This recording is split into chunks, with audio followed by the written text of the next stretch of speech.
So I think one of the things that affects all of us now is that despite the fact that we've got genuinely better tools than we've ever had, you're having to work harder, and I don't think it's ever been harder to actually earn someone's attention. That's right. I think the great technology that we have has made it easy to market, right? Yeah. And make it easy for other people, like anybody, to market. It's not hard to publish content.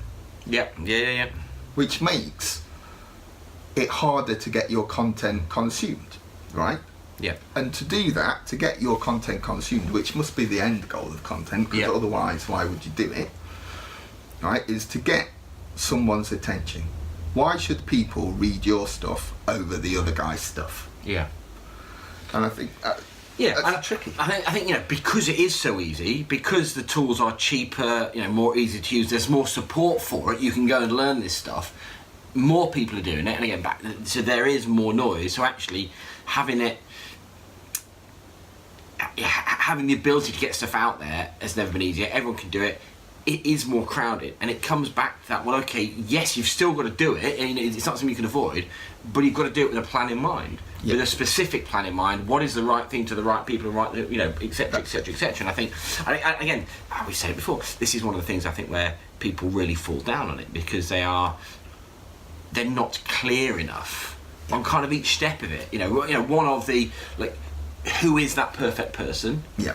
And then, why me? And I think this is something we see a lot, and I don't do a huge amount of networking, but when I do go out and talk to people, and kind of their pitch, their spiel, as it were, you can pretty much shut your eyes and insert another company, and it's the same sort of thing. And that's not just in the face-to-face world. You see it digitally as well. You see it on a big chunk of the content that comes out. Yeah, absolutely. I mean, a lot of companies, products and services are commoditized. They do the same stuff as a competing company. It's about how do you differentiate yourself. That's how you get people's attention, by standing out from the crowd, however big your crowd is. It's about doing that. And I think you said a really good word a minute ago, which is to be clear, right? And it was in context of the plan. So you have to have a clear plan of who you want to reach, what message you want to get to them, at what time's the right time, and what platform the right time is. But also that message has to speak clearly to that audience, right? Because you don't have loads of time to get people's attention. I don't know what the scroll rate on Facebook is at the moment, but you have to get people to create a thumb-stopping moment. You have to get them to stop. Yeah, a thumb-stopping moment, I like it. Right? Yeah. You have to get them to stop what they're doing and read that thing, even if it's going to be a headline, maybe a sentence, maybe the first few seconds of a video, 10 seconds maybe of a video. In that point, you've got to be clear of why people should read the rest. And that's something that's been going on for donkey's years. If you look at newspapers, right? Newspaper articles, if anybody remembers a newspaper article, it starts off with a headline that gets your attention, and then they have another bit that makes you want to read the rest of the content. And that's exactly what we need to do in those days. We need to make a thumb-stopping moment, a clickable headline, get people to stop and read that thing, and then we better be really clear of why it's valuable for their time to read the rest of the stuff. Because if we don't... Yeah, and I think, where people get this wrong as well is that what you've done there is pretty much map out kind of the perfect route, the perfect plan, but it's for every bit of marketing. So the thumb-stopping moment might actually be getting a letter or a box onto their desk. It might be a phone call. It might be being at an event. You've got to, the process of marketing has never actually changed. No. Something has to happen to get attention, not engagement. We it was, like 5 years ago, it was much more smash and grab. You paid some money, you got some engagement, you're happy. You've got to go for attention now. We've got to have something that goes out there that stops people, thumb or otherwise, which then allows the next thing and the next thing and the next thing, and it's sort of little baby steps towards it. And I think,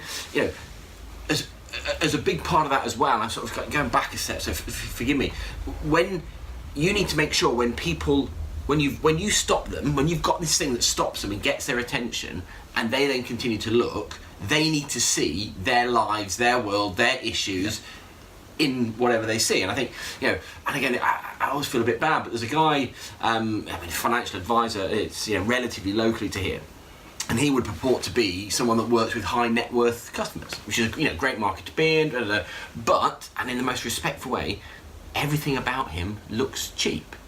And down into the website, down to how he dresses, into his car he drives, and I guess it's a difficult one to get into, but I'm kind of in deep now, so I can't really get out of it. But if you are driving, and he or she isn't, but if you're driving a knackered old Vauxhall Allegro, I have no idea. But if that's what you're driving, and you're purporting to be someone that looks after the wealth of high net worth individuals, they're going to look at that and think, well, you can't do it for you. How are you going to do it for me?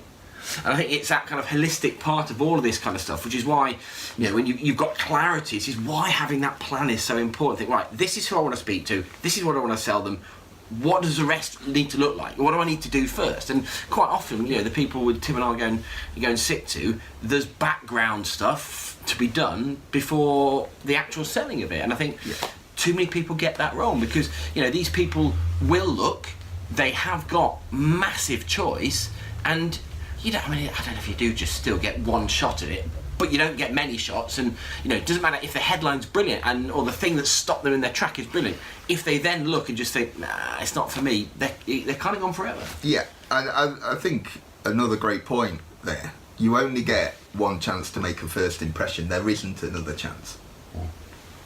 You get further impressions, but never a first impression.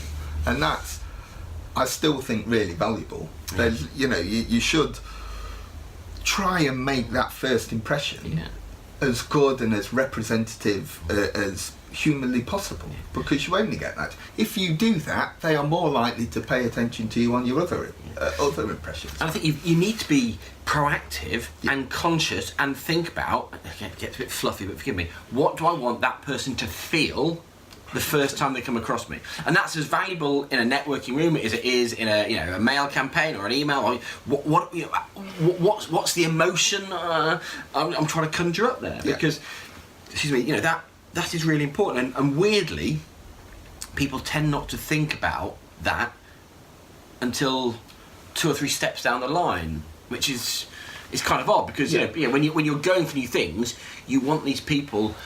This is not about getting them to buy immediately, but you want them to be intrigued enough to have that next step and that next step and that next step. Absolutely. I think that, again, you hit the nail on the head, really. People think about that sort of stuff too late. It should be in the strategy, the first bit. You need a strategy first. When you look at what type of people you need to reach to achieve whatever you're trying to achieve, right? In there, you need to figure out everything. There's an exercise, a real simple exercise that everybody can do, called the ideal client. Map out your ideal client, whether it's they pay on time, where they live geographically, what they like for dinner. As much information as you want to do. Have fun with it. Give it the people in your staff. But you map out that ideal client. Why shouldn't you aim for the ideal client? What sort of awareness would work for you for that ideal client? What sort of message do you need to get to that ideal client to make them happy?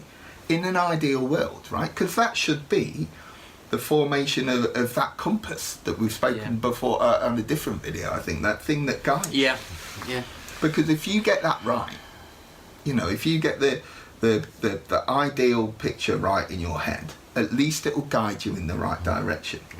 I think what you end up here, I don't know if it's going out of fashion or this is just me being old-fashioned, you end up with sustainable marketing that actually from start to finish works, rather than just blasting it and smash and grab. And it's not as cool, it's not as sexy, people don't like it because I think we're still trapped in this, I'll just chuck a bit of money at it and it'll boom. Return, right? And you know what, there is still immediate return. I do think it's out there. I think it's harder to come across, harder than it's been for a few years, but I think if you are genuinely serious about the future of your business, you're genuinely serious about the company, you can't do it that way, because the two things I think are incompatible. You can't smash and grab and have it sustainable, because almost by definition smash and grab is easily replicable Yeah. Whereas actually building it, a proper campaign, and having this proper initial plan, what do I want to feel, what do I want to see when they look, how do I want the message to be, what are my steps into this?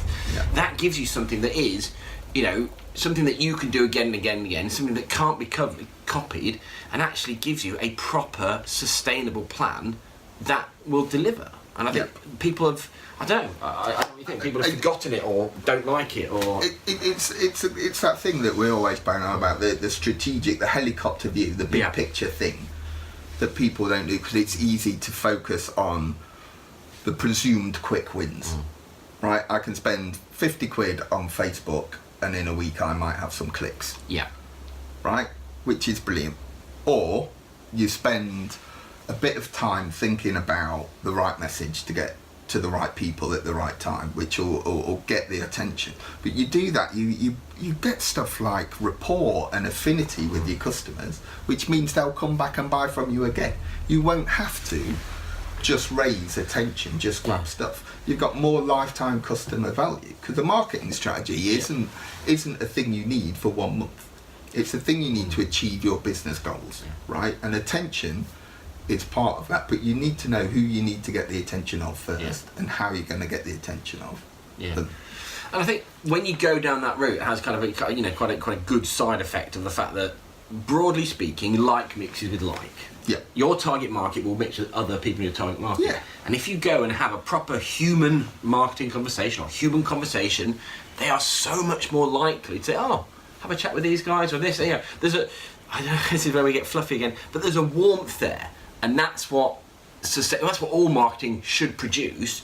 But that, I think, is something that people have forgotten on the way. Yeah, there's another kind of a Seth Godin thing, right, that I think I have affinity with him because we have the same hair and stuff. But the first 10 he wrote about. So whenever you ship a product or a service or whatever it is, whenever you go to market with a thing, right, the first 10 people you should tell should be people who love it. That's an emotive feeling, right? Because if you get that right, if you get them to love it, if you go, my product's amazing, these people should love it, and then you tell them about it and they don't love it, you've got something to work from. But if they do love it, they tell other people, and you know it's good enough that other people will get attention. You've got a real good foundation there of something to scale on it. Yeah. You know, and it's about knowing those people, finding those ideal clients, the people who will love it. Yeah. Right. And I think that's it. I think that is right up there with the biggest problem at the moment, I guess, because people don't have that. They haven't done that exercise. They don't have that. They're still in that thinking. Well, I'm B2B. Yeah. Well, yeah, but not every B is going to buy. Not everyone wants it. Not everyone cares. Not everyone wants to buy off you. Not everyone wants to pay what you want to be paid for it. And this is where without that proper plan, without that kind of drilling it right down, say, right, this is it. This is my compass, and let's work that. Yeah. I think you're going to end up in a place where you're spending a lot of money, you're getting very frustrated, but not really moving anywhere. That's it. And I think putting that bit of effort in early doors in the strategy side will help you earn the attention of the right people. Yeah. And then stuff will happen. And you end up with something sustainable.